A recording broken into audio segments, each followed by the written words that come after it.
Hello, welcome to a short presentation of the new ICT-W29 sine-cosine interpolation RC with automatic error correction. The application I'd like to demonstrate here is an on-axis magnetic encoder based on a TMR ankle sensor. I use a diametric magnet mounted to the shaft end of my drive, and the TMR sensor is located on top of this board. It delivers its differential sine-cosine signals down to the connected evaluation board. In the rear, I got a PCB programmer board, which connects over SPI and over USB to the PC GUI. The first setup step would be to download a suitable application setting to the device, what I did already in advance. We offer those predefined application settings along with the GUI. Now, for alignment, I power the motor and adjust the magnet until it comes down under the sensor. I'm observing the quadrature output and optimize it for best possible jitter here. Maybe that's fine.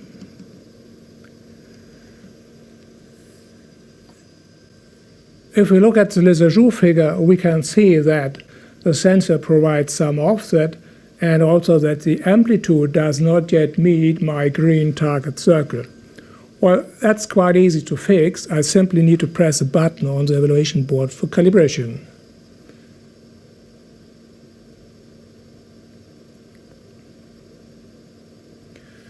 Okay, that's done. We can see that the green target circle is met, and also that the AB jitter is almost gone.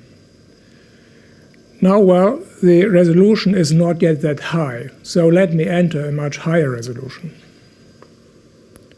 I'm entering 40,000 angle steps to get 10,000 cycles per revolution. I have to enlarge my screen here.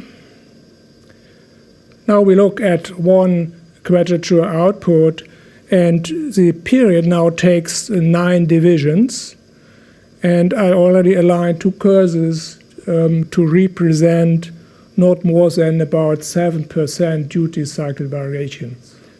That means that my edge jitter is approximately at just 3%. I think that's quite an impressive result, and you won't guess that it comes from a magnetic encoder. Let me summarize some advantages of using the TMR sensor. We can install a large air gap, as you can see here, and the signal level is quite strong, which reduces the input noise and allows us a small hysteresis to get flicker-free AB output at standstill. In general, the magnetoresistive sensors are fast, so that the signal processing can compensate for almost any latency. In our example here, the AB output lags at only 1.5 microseconds. The TW29 I'm using is quite versatile.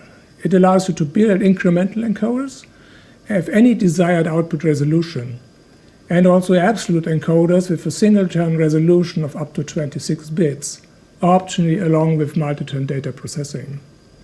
By the way, the upper board I'm using here contains already a battery buffered multi-turn. That's another story for next time. I'm at the end of my demo. Thank you very much for your interest and attention.